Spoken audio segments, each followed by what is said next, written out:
حضرت انس رضی اللہ تعالی عنہ سے روایت ہے کہ رحمت عالم صلی اللہ تعالی علیہ وآلہ وسلم نے فرمایا، جب یہ کلام مبارکہ نازل ہوئی، بادل مشرق کی طرف بھاگا، ہوا ٹھہر گئی، سمندر میں جوش آ گیا، چوپائیوں نے توجہ کے ساتھ اپنے کانوں سے سنا، شیطانوں پر آسمان سے پتھر برسے، اور اللہ نے اپنی عزت و جلال کی قسم کے ساتھ فرمایا، قیامت کے دن یہ کلام اس کے گلے میں نور بنا کر پہنایا جائے گا، اور جو اپنی اولاد کو ان کلمات کو پڑھنے کا حکم دیں گے اور بچے بجا لائیں گے تو اللہ تعالیٰ ان کے والدین کے اگلے پچھلے گناہ بخش دے گا، اور جو اپنی اولاد کو اس کلام مبارکہ کی تعلیم دیں گے تو اللہ تعالیٰ ان کو قیامت کے دن 14ویں کے چاند کی شکل میں اٹھائے گا، اور ان کی اولاد جیسے جیسے یہ کلمات پڑھے گی اللہ تعالیٰ ان کے والدین کو ہر حرف کے ساتھ جنت میں ایک درجہ بلند فرمائے گا۔ وہ کلام مبارک یہ ہے، بسم اللہ الرحمن الرحیم، السلام علیکم ورحمۃ اللہ۔ محترم ناظرین، تاجدار مدینہ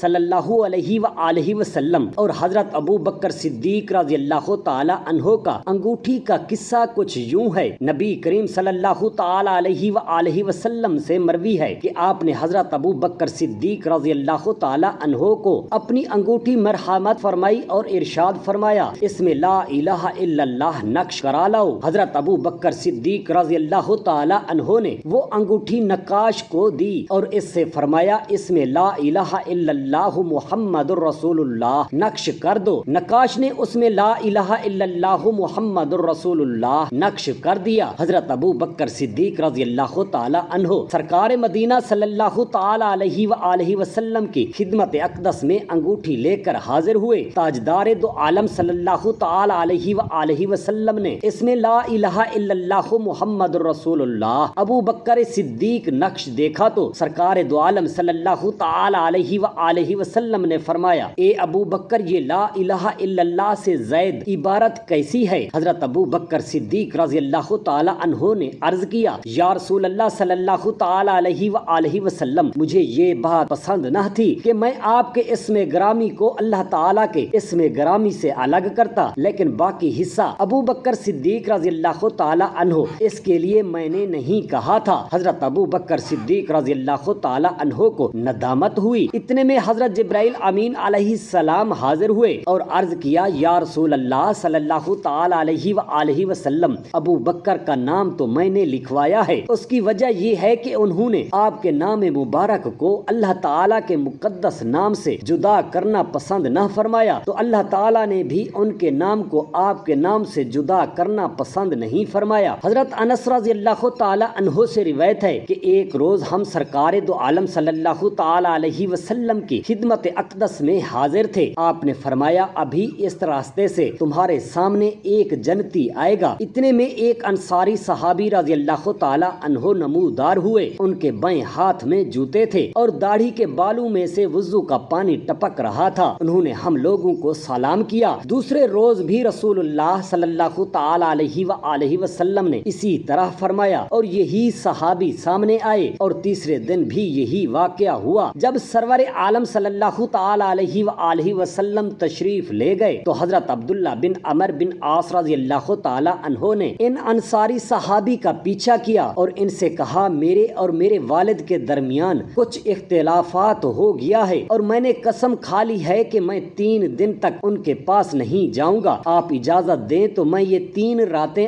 آپ کے پاس گزار لوں۔ راوی کہتے ہیں کہ حضرت عبداللہ بن عمر بن عاص رضی اللہ تعالی عنہ نے 3 راتیں ان کے گھر گزاری۔ انہوں نے دیکھا کہ وہ رات کو تھوڑی دیر کے لیے بھی نماز کے واسطے نہیں اٹھتے تھے، البتہ جب کروٹ بدلتے تو اللہ پاک کا نام ضرور لیتے، مگر صبح کی نماز تک بستر پر ہی لیٹے رہتے تھے۔ تاہم میں نے اس عرصے میں ان کی زبان سے خیر کے علاوہ کچھ نہیں سنا۔ جب 3 روز گزر گئے اور مجھے ان کے اعمال کے معمولی ہونے کا یقین ہو گیا تو میں نے ان سے کہا، اے بندہ خدا، میرے اور والد کے درمیان نہ کوئی ناراضگی تھی اور نہ ہی تناؤ، مگر میں نے رسول اکرم صلی اللہ تعالی علیہ وآلہ وسلم کو آپ کے بارے میں جنت کی بشارت دیتے ہوئے سنا تھا، اس لیے یہ خواہش پیدا ہوئی کہ تمہارے اعمال تو دیکھوں جن کی بنا پر تمہیں دنیا ہی میں جنتی ہونے کی بشارت و خوشخبری دی گئی ہے۔ ان 3 دنوں میں نے تو آپ کو کچھ زیادہ عمل کرتے ہوئے نہیں دیکھا پھر تم اس درجے تک کیوں کر پہنچے؟ انہوں نے جواب دیا میرے اعمال تو بس یہی ہیں جو تم نے دیکھے ہیں۔ جب میں جانے لگا تو انہوں نے آواز دے کر بلایا اور کہنے لگے میں اپنے دل میں کسی مسلمان کے لیے قدورت کینہ نہیں رکھتا اور نہ کسی سے حسد کرتا ہوں کہ اللہ تعالیٰ نے اسے نعمت کیوں عطا کی ہے۔ حضرت عبداللہ رضی اللہ تعالیٰ عنہ کہتے ہیں کہ میں نے ان سے کہا تمہاری انہی خوبیوں نے تمہیں اس درجے تک پہنچایا ہے اور یہ باتیں ہمارے دائرہ طاقت سے باہر ہیں۔ روایت ہے کہ حضرت موسیٰ کلیم اللہ علیہ السلام جب باری تعالیٰ سے باتیں کرنے کے لیے کوہ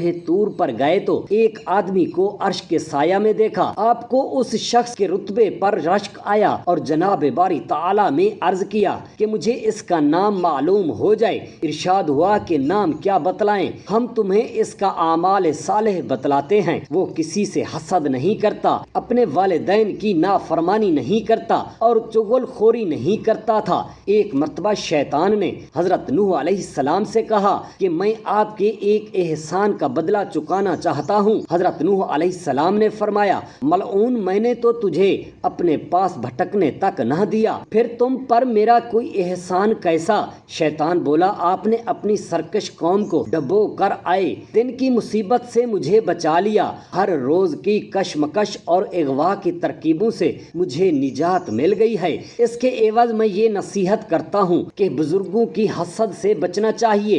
میں آدم علیہ السلام سے حسد کرنے ہی کی وجہ سے مارا گیا ہوں اور ابدی جہنمی بن گیا ہوں۔ ان کی بڑائی و عظمت پر میں نے حسد کیا تھا اور ان کے آگے نہ جھکا اور ہمیشہ کے لیے ملعون بن گیا۔ قیصر شاہ روم نے حضرت عمر رضی اللہ تعالی عنہ کی خدمت میں لکھا کہ مجھے مستقل درد سر رہتا ہے، آپ میرے لیے کوئی دوا بھیجیے۔ حضرت عمر رضی اللہ تعالی عنہ نے اس کے پاس ایک ٹوپی بھیجی، جب بھی اس ٹوپی کو وہ اپنے سر پر رکھتا اس کا درد سر جاتا رہتا اور جب اسے اتار دیتا پھر درد سر شروع ہو جاتا۔ اس سے اس کو حیرت ہوئی، اس نے ٹوپی کی تلاشی لی تو اس کے اندر ایک کاغذ ملا جس پر لکھا تھا بسم اللہ الرحمن الرحیم۔ حضرت انس رضی اللہ تعالی عنہ سے روایت ہے کہ تاجدار مدینہ صلی اللہ تعالی علیہ وآلہ وسلم نے فرمایا جب بنی آدم اپنے کپڑے اتارتے ہیں اس وقت اگر وہ بسم اللہ الرحمن الرحیم پڑھ لیں تو یہ ان کی شرم گاہوں اور جنوں کی نگاہوں کے درمیان پردہ بن جاتا ہے۔ اسی طرح شیطانی نگاہیں انسانی شرم گاہوں تک پہنچ نہیں سکتی۔ اس میں اشارہ یہ ہے کہ دنیا کے اندر جب یہ اسم الہی انسان اور دشمن جنوں کے درمیان حجاب اور پردہ بن سکتا ہے تو کیا یہی اسم الہی آخرت میں بندہ مومن اور عذاب کے فرشتوں کے درمیان حجاب نہ بن سکے گا؟ حضرت بریدہ رضی اللہ تعالی عنہ سے روایت ہے کہ تاجدار مدینہ صلی اللہ تعالی علیہ وآلہ وسلم نے فرمایا مسجد سے نکلنے سے پہلے میں تمہیں ضرور ایک ایسی آیت یا سورت بتاؤں گا جو حضرت سلیمان علیہ السلام کے بعد میرے علاوہ اور نبی پر نازل نہیں ہوئی۔ راوی کہتے ہیں کہ حضور صلی اللہ تعالی علیہ وسلم چلے اور میں حضور صلی اللہ تعالی علیہ وآلہ وسلم کے پیچھے ہو لیا۔ حضور مسجد کے دروازے پر پہنچے اور اپنا ایک پاؤں مبارک مسجد کی دہلیز سے باہر کر چکے، ابھی دوسرا پاؤں مبارک مسجد کی دہلیز کے اندر ہی تھا کہ میں نے عرض کیا یا رسول اللہ صلی اللہ تعالی علیہ وآلہ وسلم مجھے اشتیاق ہے وہ بات رہ گئی۔ اس وقت حضور اپنے چہرے مبارک کے ساتھ میری طرف متوجہ ہوئے اور فرمایا نماز میں کس چیز سے قرآن مجید شروع کرتے ہو؟ میں نے کہا بسم اللہ الرحمن الرحیم سے۔ سرکار صلی اللہ تعالی علیہ وآلہ وسلم نے فرمایا یہی تو وہ آیت ہے جو حضرت سلیمان علیہ السلام کے بعد میرے علاوہ کسی نبی پر نازل نہیں ہوئی ہے۔ اس کے بعد حضور مسجد سے باہر تشریف لے گئے۔ حضرت جابر بن عبداللہ رضی اللہ تعالی عنہ سے روایت ہے کہ جب بسم اللہ الرحمن الرحیم نازل ہوئی بادل مشرق کی طرف بھاگا، ہوا ٹھہر گئی، سمندر میں جوش آ گیا۔ چوپائیوں نے توجہ کے ساتھ اپنے کان سے سنا، شیطانوں پر آسمان آسمان سے پتھر برسے، اور اللہ تعالیٰ نے اپنی عزت و جلال کی قسم کے ساتھ فرمایا جس چیز پر بھی اس کا نام لیا جائے گا وہ اس میں برکت دے گا، اور تا حد نگاہ اس پر میری رحمتیں اور برکتیں برستی رہیں گی۔ سبحان اللہ۔ ام المؤمنین حضرت عائشہ صدیقہ رضی اللہ تعالی عنہا سے روایت ہے کہ رسول اکرم صلی اللہ تعالی علیہ وآلہ وسلم نے ارشاد فرمایا کہ قرآن پاک اللہ تعالیٰ کے علاوہ ہر چیز سے افضل ہے۔ قرآن پاک کو دیگر کلام پر اسی طرح برتری ہے جیسے خدائے تعالیٰ کو مخلوق پر۔ جو شخص قرآن پاک کی تعظیم کرتا ہے وہ یقیناً اللہ تعالیٰ کی تعظیم کرتا ہے، اور جو قرآن پاک کی تعظیم نہیں کرتا وہ یقیناً اللہ تعالیٰ کو کوئی حیثیت نہیں دیتا۔ توبہ نعوذ باللہ۔ اور اللہ تعالیٰ کے نزدیک قرآن کی عزت و توقیر اولاد کے لیے والد کی عزت و توقیر کی طرح ہے۔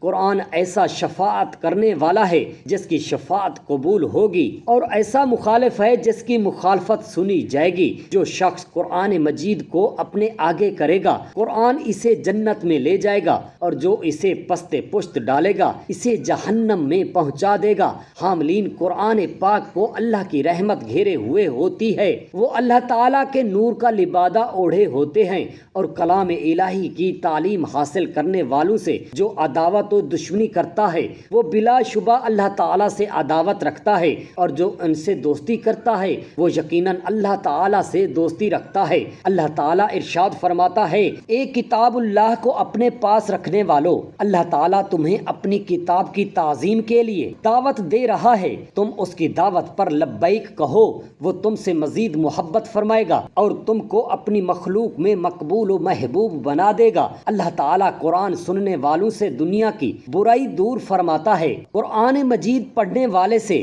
آخرت کی مصیبت رفع فرماتا ہے، اور یقیناً کتاب اللہ کی ایک آیت سننے والے کی جزا ایک پہاڑ سونے سے بھی بہتر ہے، اور کتاب اللہ کی ایک آیت تلاوت کرنے والے کا اجر زیر آسمان کی ہر چیز سے بہتر ہے۔ اور بلا شبہ قرآن میں ایک سورت ہے جسے اللہ تعالیٰ کے یہاں عظیم کہا جاتا ہے، صاحب سورت اس کا حافظ اور اس کی نگہداشت اور اس کے مطابق عمل کرنے والے کو شریف کہا جاتا ہے۔ یہ سورت قیامت کے دن صاحب سورت کے لیے قبیلہ ربیع و معز کے افراد سے زیادہ لوگوں کے حق میں شفاعت کرے گی، اور یہ سورہ یاسین ہے۔ طبرانی نے حضرت انس رضی اللہ تعالی عنہ سے روایت کی ہے کہ رحمت عالم صلی اللہ علیہ وآلہ وسلم نے فرمایا، جو اپنی اولاد کو قرآن پاک کی تعلیم دے اور وہ اس میں غور و فکر کریں، اللہ تعالیٰ ان کے اگلے پچھلے گناہ بخش دے گا، اور جو اپنی اولاد کو چند آیتوں کی تعلیم دیں گے اللہ تعالیٰ ان کو قیامت کے دن 14ویں کے چاند کی شکل میں اٹھائے گا، اور ان کی اولاد سے کہا جائے گا پڑھو، چنانچہ جیسے جیسے وہ آیت کریمہ پڑھیں گے اللہ تعالیٰ ان کے والدین کو ہر آیت کے ساتھ ایک درجہ جنت میں بلند عطا فرمائے گا، اور وہ وہاں تک پہنچیں گے جہاں تک قرآن مجید ان کا ساتھ دے گا۔ بزاز کی روایت ہے کہ قرآن پاک کا پڑھنے والا جب انتقال کر جاتا ہے اور اس کے اہل خانہ تجہیز و تکفین میں مصروف ہوتے ہیں، اس وقت قرآن حسین و جمیل شکل میں آتا ہے، اور اس قرآن پاک پڑھنے والے کے سر کے پاس اس وقت تک کھڑا رہتا ہے جب تک وہ کفن میں لپیٹ نہ دیا جائے۔ پھر جب وہ کفن میں لپیٹ دیا جاتا ہے تو قرآن کفن کے قریب اس کے سینے پر ہوتا ہے۔ جب اس کو قبر کے اندر رکھ دیا جاتا ہے اور مٹی ڈال دی جاتی ہے اور اس سے اس کے خویش و اقارب رخصت ہو جاتے ہیں تو اس کے پاس منکر نکیر آ جاتے ہیں اور اس کو قبر میں بٹھاتے ہیں۔ اتنے میں قرآن مجید آتا ہے اور اس میت اور ان فرشتوں کے درمیان حائل ہو جاتا ہے۔ وہ دونوں فرشتے قرآن پاک سے کہتے ہیں، ہٹو تاکہ ہم اس سے سوال کریں، تو قرآن مجید کہتا ہے کہ رب کعبہ کی قسم یہ نہیں ہو سکتا، بلا شبہ یہ میرا ساتھی اور دوست ہے اور اس کی حمایت و حفاظت سے کسی حال میں باز نہیں آ سکتا، اس کی پوری حمایت کرتا رہوں گا۔ اگر تمہیں کسی اور چیز کا حکم دیا گیا ہے تو تم اس کے حکم کی تعمیل کے لیے جاؤ اور میری جگہ چھوڑ دو، کیونکہ میں جب تک اسے جنت میں داخل داخل نہ کر لوں گا اس سے رخصت نہیں ہو سکتا۔ اس کے بعد قرآن اپنے ساتھی کی طرف دیکھے گا اور کہے گا کہ میں قرآن مجید ہوں جسے تم آواز یا بلا آواز پڑھتے تھے۔ اللہ تعالیٰ سے دست ادب دعا ہے میرے تمام مسلمان بہن بھائیوں کو اور ان کے بچوں کو قرآن پاک پڑھنے اور سمجھنے کی اور ان پر عمل کرنے کی توفیق عطا فرمائے، آمین یا رب العالمین۔ جزاک اللہ خیرا کثیرا۔